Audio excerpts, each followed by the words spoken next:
Hello, আশা করি তোমরা সবাই খুব ভালো আছো। আমি ভালো নেই, গরমে খুব কষ্ট, সারা রাত্রি ঘুমোতে পারছি না, পাওয়ার কাট হয়ে যাচ্ছে। সকাল সকাল আবার উঠতে হয়। তো ইউটিউবে যদিও আমি সব কন্ট্রোভার্সি জঘন্য লাইভ এসব দেখি না, কিন্তু কিছু জায়গা থেকে খবর আসছে, তাই একটু জানিয়ে দিলাম যে অন ক্যামেরা করি না কিছু ঠিকই, কিন্তু অফ ক্যামেরা যদি কোনো রকম সাহায্য দরকার হয় কোনো খারাপ কিছুতে, নিশ্চয়ই সাহায্য করব। এবং যেহেতু 1 বছর আগে আমি কারোর না কারোর এগেনস্টে করেছিলাম, তো আমার কোনো না কোনো বন্ধুবান্ধবরা বলেছিল যে এফআইআর করতে পারিনি। যদি কোনো বড় জায়গা থেকে আমাকে আবার ডাকে, যে অনেককেই নাকি ডাকছে শুনছি, যে ডাক পড়তে পারে যে কাদের কাদের মলেস্ট করা হয়েছিল বা কাদের বাচ্চাদের বলা হয়েছিল। এবার ওপর মহল থেকে ডাক পড়লে আমি তো আর না করতে পারবো না, আমাকে যেতেই হবে। তো সেভাবে আমি সব রকম সহযোগিতা করব, প্রশাসনিকভাবে সহযোগিতা তো করতেই হয়, সেখানে তো কেউ বলতে পারবে না যে না। বাট কন্ট্রোভার্সি আমি করব না। এবং প্রশাসনিক সহযোগিতা করতে গিয়ে এই মুহূর্তে যে মলেস্টেশন চলছে ইউটিউবে এবং যে নোংরামিগুলো চলছে সেগুলো নিয়েও আমি যদি বলতে হয় বলবো।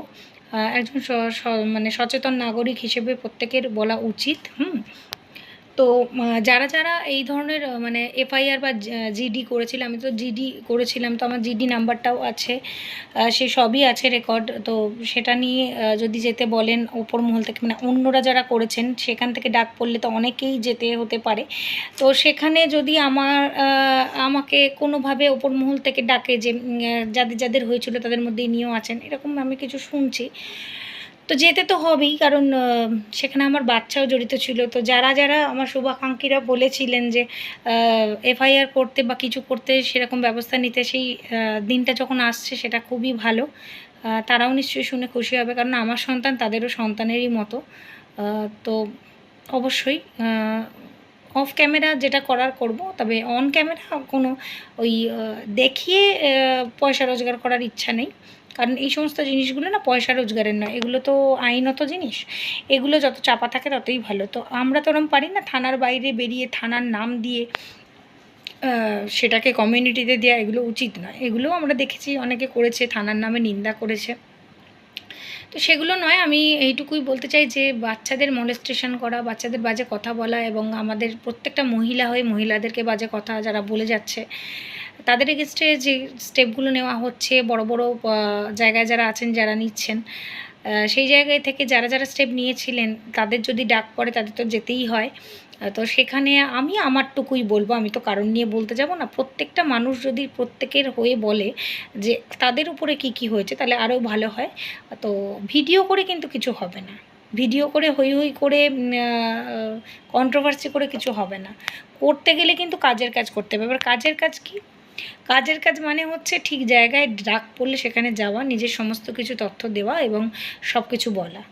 তো সেরকম যদি আমাকে দরকার পড়ে, আমাকে তো যেতে, আমি তো সেখানে না করতে পারবো না, কারণ আমি আইনত পদক্ষেপ নিয়েছিলাম।